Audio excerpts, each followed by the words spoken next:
Hey guys, this is John, and welcome to another Climbing the Rating Ladder video. I have the white pieces against Ergo Neo. It's another Caro-Kann, yet again. I had a Caro-Kann game a couple games ago in the Climbing the Rating Ladder series. Let's go for an advanced variation this time, assuming black plays d5. Yeah, we'll go down a bit more of a principled road here. Okay, knight d7, so no bishop f5, knight d7. I can honestly say I don't recall ever facing this move. And the first thing that comes to mind is pushing pawn e6, because that creates a little wedge in the position. Black will play f takes e6 almost certainly, and then I can continue with moves like knight f3, bishop d3, play for an attack. So I'm very tempted to do that. I think if I don't play e6, black will play e6 next, and that should be good for me. But this is the very first move I'm looking at here, right out of the gate in this 20-minute game. So e6 takes, let's say, knight f3. Maybe black could even think about playing e5 there. Yeah, it may be slightly premature to play this e6 move, and I might want to settle for the f6 approach, or f4 approach, rather. Just not sure about the ramifications of black pushing e5. I think I will go ahead and play f4, despite how tempting this looks. So let's play for the space. Hope everyone's having a good weekend. I'm recording this on a Saturday evening. Okay, a6. Curious move again. Once more, I'm looking at this move because with the e5 square on lockdown, I think it would be very interesting to play this way. I could also develop knight f3, f5 kind of comes to mind, although I think e6 will be the answer. You know what? Let's go ahead and play e6. This is a pawn sacrifice that you'll see in the advanced Caro-Kann in quite a few variations, actually. I could play bishop d3 here. This would threaten mate in 2. There's also the knight f3 move, but I think I'm going to go bishop d3. And we'll see if we get the checkmate. That would make for an anticlimactic game, but I would expect that black is going to see this and play something like knight f6. I'm glad I got a game here. I had to wait a little bit. I think the chess.com servers have been a little sketchy because it sounds like they have so many daily active users at the moment. They said 10 million daily active users that their servers are having a hard time with that capacity. Okay, g6. So this is one way to address this issue. Prepares for a possible fianchetto of the bishop. Now, I do, in theory, like the idea of h4, h5 here. So that's an idea I'm looking at. I could also start with knight f3. Maybe look to jam the knight on e5 or go to g5 as well. On h4, I think I have to assume black would play knight f6, but then h5, and we're getting a pretty significant initiative there right away. So h4 may be justified. I know I somewhat got myself into hot waters in the previous Climbing the Rating Ladder Caro-Kann game, the last one that I posted, by playing a few too many pawn moves early on, especially on the flanks. But I do feel like this one is justified. And I like the look of it. So let's play it. h4. And instantly, the other knight goes to f6. Okay. Of the two knight moves, I do like that knight going there because the king was feeling pretty cramped. So black gets the chance to at least play king d7 later. And now I may pause and play this one, looking to go knight e5. Knight f3, knight e5. If I play h5 takes, perhaps I could justify an exchange sacrifice, but it looks early to do that. So I'm going to play knight f3 here. This is the idea, one of the ideas behind this pawn sacrifice is you can jam the knight on e5 since the white pawn no longer occupies that square. Okay, queen a5 check. Probably bishop d2 will be my answer to this, so I don't have to slow down, so I can gain a tempo on the black queen. Yeah, let's play it. And speaking of slowing down, if I were black, I would be playing these moves definitely more slowly. This is a furious pace that they're setting, and the position looks kind of sketchy. So, of course, bad things can happen when that occurs, and it's one of the biggest time management mistakes that I see people make is they don't slow down in these longer games. They play them as if they were blitz games or bullet games even sometimes. Queen b6. So if I play knight e5, there is this move. I may go knight c3 here and dare black to take the pawn on b2. I don't think I'm going to lose much sleep about that pawn. I think I would actually welcome black capturing that. I could also maybe play c4, try to get my pawn in front of the knight coming to c3, but in the interests of quick development, continuing to develop quickly, I'm more than happy to play this. So let's go. I'm doing okay on the clock, 15 minutes. There's been some interesting decisions already, so I think I'm justified in taking a little more time. There is no increment in this game, so we have to bear that in mind. Okay, queen takes b2, so black is going pawn grabbing here. Yeah. I don't think the queen is going to get trapped, so knight a4 comes to mind, but there is queen a3. I do see I can play knight b6 if I want at that point, forking the rook and the bishop. That would force rook b8. Okay, I'm seeing the possibility of tying black down in that way, but I don't like that queen a3, queen d6 can be easily played. I may play rook b1 and then knight e5. That looks like a reasonable option. Could play knight e5 right away, but maybe I want to prevent black from coming back to b6. Yeah, let's throw in rook b1. Another move with tempo. Again, I'm just considering whether I can continue attacking this queen, but I think my greatest asset here is just my lead in development in general. And even if I don't trap the enemy queen, I am more than happy to play this position. So let's send the knight into e5. Just look at these black pieces. Black is so tied down, suffering from backward development, and now this move is on the table. Okay, queen d6. So my sense was right here that black would look to bring the queen back, but I think I'm all systems go to play h5 now. With the point being, knight takes h5, rook takes h5, g takes h5, queen takes h5 check on the king here, and on king d8, there's a fork, knight f7, winning the queen. Also hits the rook in the corner. So that's the crux of my calculation. Not a whole lot of other moves to consider. I mean, maybe knight a4 if I want the option of this later. If the king lands on d8. But h5 was the move I was working up to anyways, so I think I will play that. I'm also trying to anticipate how black may defend, but it's pretty grim. I think black's going to have to let me take on g6, or they're going to take once on h5 and then try to do something to defend, but that also allows for me to play bishop g6 in the future. All right, I've seen enough. Let's go here, h5. Yeah, and instantly black plays knight takes h5, but I think this will be the decisive mistake. Now, because I lost that, or I was on the verge of being in trouble in that last Caro-Kann game, in my mind, I think I lost it, even though I won that game. But I wasn't happy with my play in that last climbing the rating ladder Caro-Kann game. Because of that, you might say I have a vested interest in the result of this one. So I would really like to punish this opening, and I think I've been doing that. Yeah, and now my opponent slows down, but this is the thing. Those of you who are a longtime viewer of this channel will know you can't think your way out of a bad position in chess most of the time. What's done is done in a chess position. When you have gone over that ledge, when you've crossed that threshold where your position is no longer tenable, a good player is going to put you away almost every time. So this is the longest think that black has had all game, 48 seconds. But I would have loved to see them using that time earlier in the game to avoid this in the first place.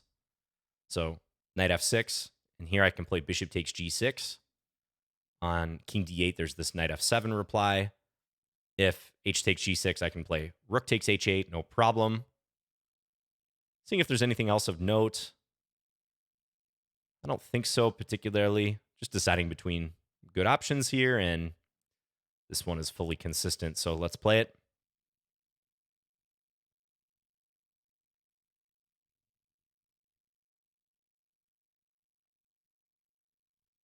And black's best move is to play h takes g6, but rook takes h8 is also going to be completely winning.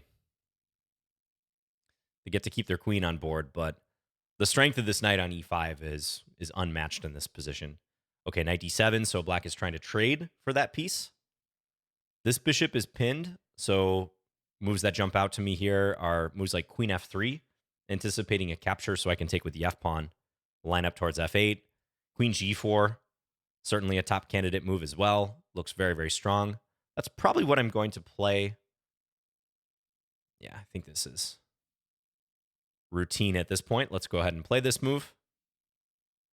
I think good chance that we pick up this bishop soon. We'll take probably with the f-pawn. Any sense in taking the d-pawn? Gives black the c5 square. Only value add for me is that it allows the queen to swing over. But let's take this way. Keep them cramped. I'm not playing queen takes g6, by the way, on the previous move because the knight is defending that square. So no rush.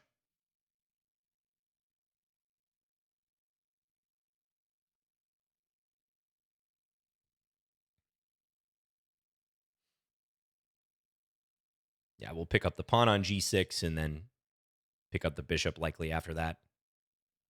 I wouldn't expect this game to last too much longer unless black really starts thinking, but at this point, I imagine black knows that the position is beyond hope.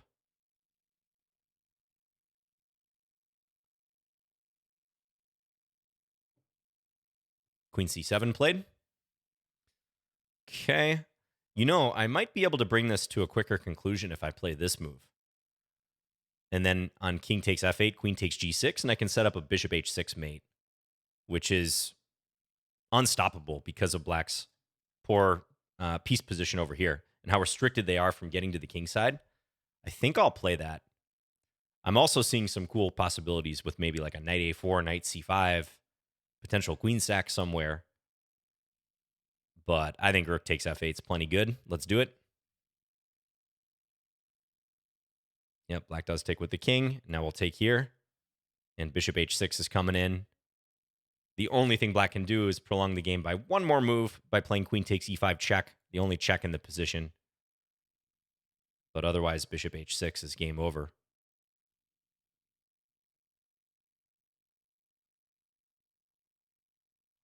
Yeah, bishop d7 and checkmate. Okay, just tell my opponent thanks. So in my mind, this again was an instance of poor time management from my opponent. Just no two ways about it. Whenever I see something like this, I just always think, how much better would this opponent be? How much stronger would they be? How much higher would their rating be, if you want to boil it down to it, if they took their time? And this may work against players around their own rating or even a little bit higher sometimes, but I would bet that a player like this probably has pretty inconsistent results, because when you play this quickly and you're treating these longer games like blitz games, you're going to go up and down. Yeah, you might rattle off a few victories, but you're going to have periods of extended losses as well. So it's not a good long-term strategy. It's just not, right?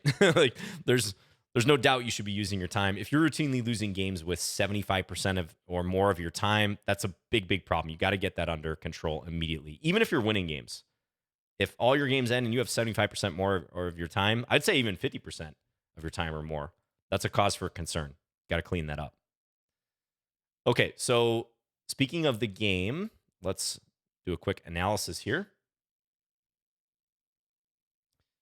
I'm kind of curious how best to respond to this knight d7 move in the opening. I do think f4 makes a good deal of sense. Okay, so I got a 91% accuracy to 65 from my opponent. Not especially high for me. I mean, the game didn't seem like it ever got out of control, but we'll see if there were moments for improvement.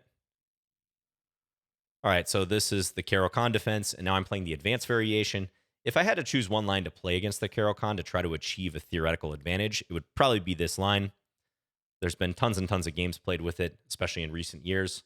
The main move for black is bishop f5 here, trying to get the bishop outside the pawn chain. Also, c5 is a move that if you play this variation for either color, you're going to want to look into, because this looks kind of odd, moving the c-pawn twice. But if white reacts by trying to fortify their center, there are many cases where black may obtain a superior version of a French in a way. So similar to the French advance, black may get this bishop outside the chain and only then play e6. And typically the thing to do against this line is to take the pawn on c5 and try to hold on to it. But you'll want to look into that, especially if you play this from the white side. So black plays this knight d7 move.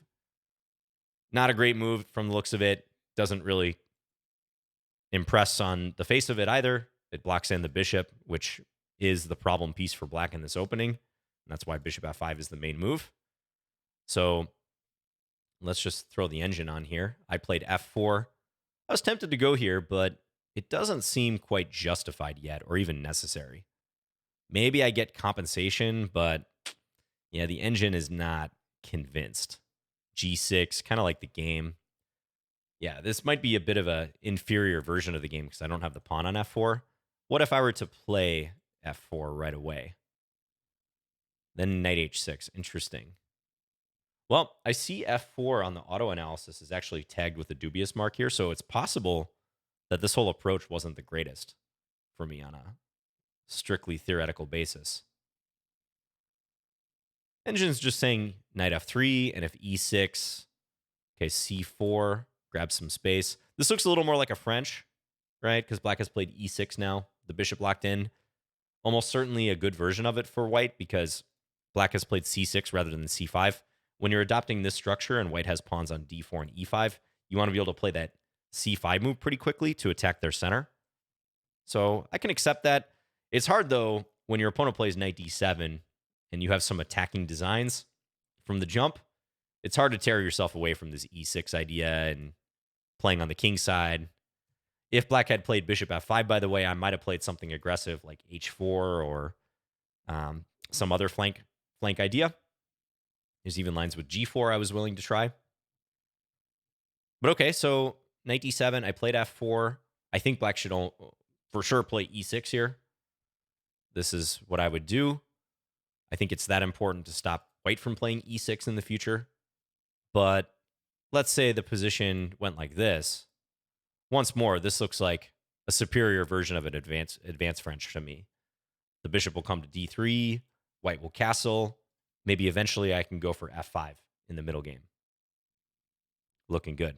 And this knight on d7, you could argue that it's misplaced because it would prefer to be on c6. Perhaps black could send this knight over to c6, but I think still this knight isn't the greatest piece for black. I've got a lot of space here already. So black played a6. I don't really see the purpose of this move. It's not like I was going to use the b5 square.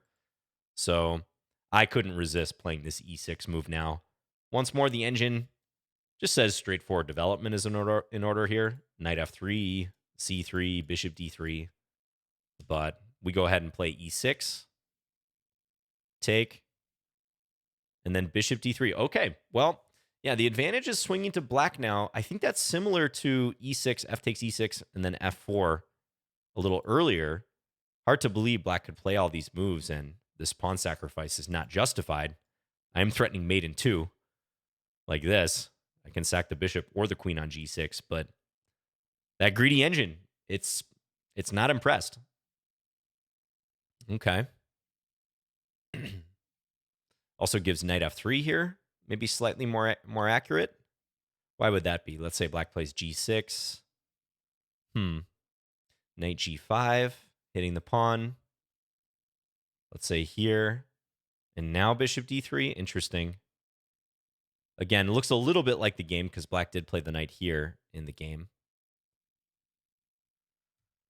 I won't nitpick my play, though, at this stage. Given how the game went, I think my idea is pretty natural. And once more, we got to take into consideration how black has played this opening. There's a lot of moves that I think should not make us second guess a sacrifice of just one pawn, the minimum material investment, a single pawn to try to attack the enemy. So yeah, with the capture here, black weakens themselves on this diagonal. That's what I'm going for with bishop d3, looking for queen h5. And we obtain the use of the e5 square. That is huge in so many positions. You saw this in the game. Also, the black pawn on e6 blocks black's development. So the confluence of those factors makes these positions difficult to play in practice from the black side. So black played g6 here. This is a bit curious because running the engine here, it does say that g6 is one of the best moves, but this is probably blocked by my webcam. It actually gives g6 a dubious mark. Oh, yeah, you can see that there now. So I don't know that the engine has quite made up its mind about that one. So g6, it stops queen h5, looks for bishop g7, and I played h4, looking for h5. So I'm happy to continue trying to attack here, trying to make contact with this pawn. And now black very quickly, I remember they played this move pretty much instantly. They played knight d to f6. So if this move is played instead, what's to stop me from going here? Apparently nothing. G takes h5. Okay, let's say I take with the rook. And now queen b6. Okay, interesting. Maybe I would have calculated this prior to playing h5. So since this is met by checkmate, the engine is saying play queen b6, which gives you the d8 square as black. So now knight takes h5 could be a threat. Okay, I guess I'll buy that. Queen takes d4 isn't a threat because of bishop g6. So if I backed off the rook or something, or is it a threat? I was just about to demonstrate how this would be a really bad idea, but I guess if the rook is specifically on h4, this is playable for black. And in fact, the computer thinks black's better in this position, fighting against the queen. Okay. So it appears like black has some avenues to perhaps survive and counterattack here, but you can see this is pretty specific stuff. And if you're blitzing right through this, if you've only used 45 seconds, you're not going to find these. You're almost certainly not going to find these moves. You could get lucky with a move or two, but lightning tends not to strike twice, and you're probably going to collapse tactically because you're just not spending that time putting in the due diligence to spot what your opponent is up to and how best to counterattack. Because even for me, even if I'm thinking about this position, if I flip this around from the black side, visually, I'm scared here. And I would be racking my brain about how to defend because that threat of h5 and just crashing through on the king side is pretty severe. So it does appear like this is the best option. I wonder if there's some cases where the rook might come to g8 too. We could get here, and maybe I would play knight f3, delay some sort of attack against this. Again, maybe try to jam the knight on e5. And I totally respect the engine here, but I think in a practical game, I'm still taking white in this position. Looks like a lot of compensation. So knight d to f6, and I guess the reason this is weaker, even though it does free up the d7 square, and I was kind of thinking the same thing for black, I guess the reason this is weaker is that I can use the e5 square for my knight. So I play knight f3. Wants black to go c5 here. Interesting. Start undermining. Yeah. It's getting tougher now. Getting tougher for black. Queen a5, I think, didn't do black many favors. Looks like I can block in almost any sensible way here. And it's good. c3, knight d2. Those moves are both given over the move I played, which was bishop d2.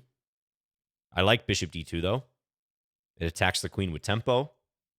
So I think I'll give myself a pass on that one. So queen b6. And here it looks like I made a good decision playing knight c3.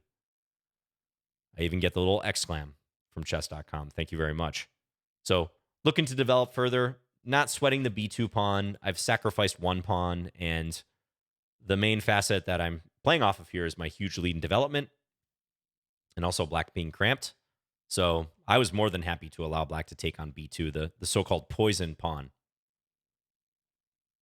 And if black hadn't played that, let's say black plays bishop g7, one of the top moves of the engine, this would have been interesting. Because, once more, I'd like to play knight e5 soon, but there is this issue about queen takes d4. So knight a4, I think that is a move that I would have for sure thought about. I was mentioning it in a few different lines. Hit the queen. Both these pawns are now defended. Yeah, maybe I work into c5 with this knight. Yeah, there's moves like bishop a5 that look really tempting too, trying to use the b6 square in some cases. I don't like it for black. This position doesn't pass the smell test to me. Something stinks. So queen takes b2 played. I went rook b1. Engine likes knight a4 better. It says do this. Okay, I calculated this. Ooh, and then queen b1. That's a nice move. Queen b1. Threatening bishop b4, trapping the queen. But how great is it if black goes queen d6? Okay, now it's saying take here and take here. And this is +2. The rook's under attack. A6 is under attack. I guess the queen side's collapsing for black. They still have issues here. Again, I'm going to give myself a pass on this one too, because I think the position, even with the simple rook b1, is pleasant for me. Not going to beat myself up for not finding a precise continuation like that, featuring an unusual move, queen b1. So rook b1, win a tempo on the queen, queen a3, and send the knight into e5. I was really happy with this position because it seemed like I was on the verge of playing h5. Interestingly, when black played queen d6 on the next move, that makes it easier for me to justify h5. So let's say black plays bishop g7 again, trying to get coordinated. This would have been more interesting, how I would have played this, because let's say I go h5 here, and maybe we get a similar continuation. This may not end well for black, because I think knight f7 is still pretty good. Yeah, among other things. Could go check and go take h7 maybe at the end. Apparently rook b3 is also good. Wow. Yeah, because this runs into this. And if queen a5, knight takes d5. Check this out. c4. The queen is running out of squares. Queen d6, knight f7 again. Queen takes g2. The bishop a5. And I'm controlling all these squares. This will be checkmate. So c4 is an attempt to deflect the queen away from a5. I think something similar happens here. Check. Yeah, and then this wins the queen. So just a smorgasbord of tactical ideas I'm working with here. For all intents and purposes, I think this is a lost position in practice for black. And if black doesn't slow down, it's definitely a lost position. So queen d6, and now h5 comes, threatening to crash through on g6. Black plays knight takes h5, which makes it pretty straightforward for me. They could have played g takes h5, so at least when I take, they have the option of not taking. But this remains a threat. Bishop g6. I guess that's why the engine wants to go knight h6 here. Interesting that I can even do this and then g4. That's a nice line. Looking for pawn g5, trying to fork the minor pieces, or even in the case that black retreats the bishop, you can't move the knight because of familiar tactical ideas. Check. This is mate. King d8 runs into knight f7 yet again. It's suggesting castles was one of the moves. Black should castle kingside, which looks pretty desperate. Give up the knight and somehow try to survive. So g takes h5 looks a little bit better. At least gives black a few more options. But black took with the knight. Rook takes h5. Okay, again, chess.com being generous with the double exclam. Yeah, it's a good move, but it's fully consistent with what I've done here. Pretty obvious move too. And if takes, yet again, knight f7 is coming after the only legal move here, king d8. And this wins the house. And I think the rest of the game wasn't too interesting. Knight f6, bishop takes. Picked up the rook. Just trying to bring this game to a swift conclusion. Okay, rook takes f8. I guess there's faster mates here. Queen f4.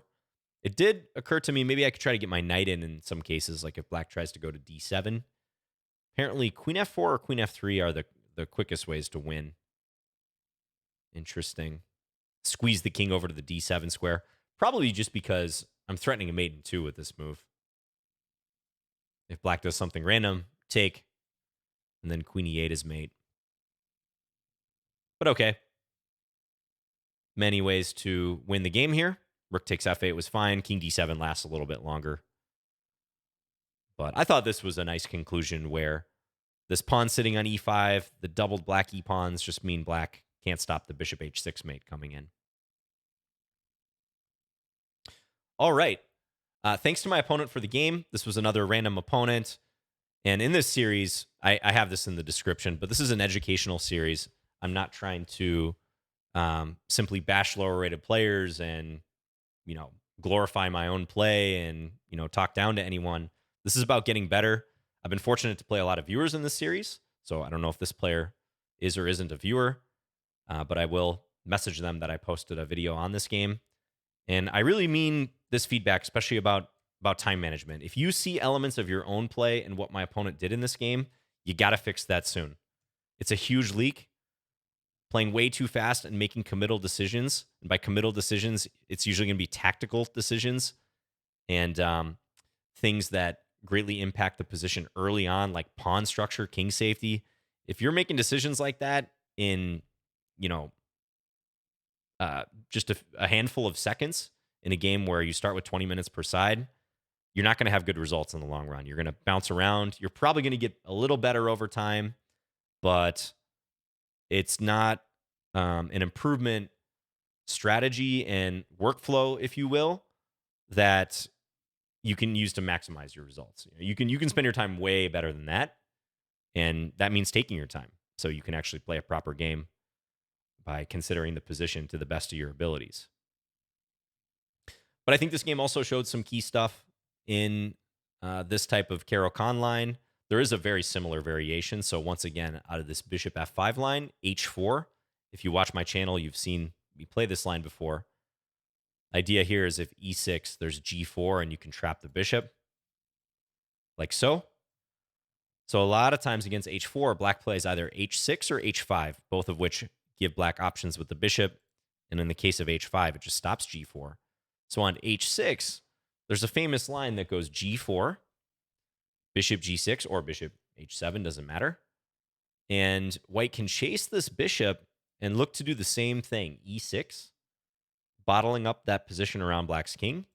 F takes e6, bishop d3. In this case, white is going to look to trade the light square bishops.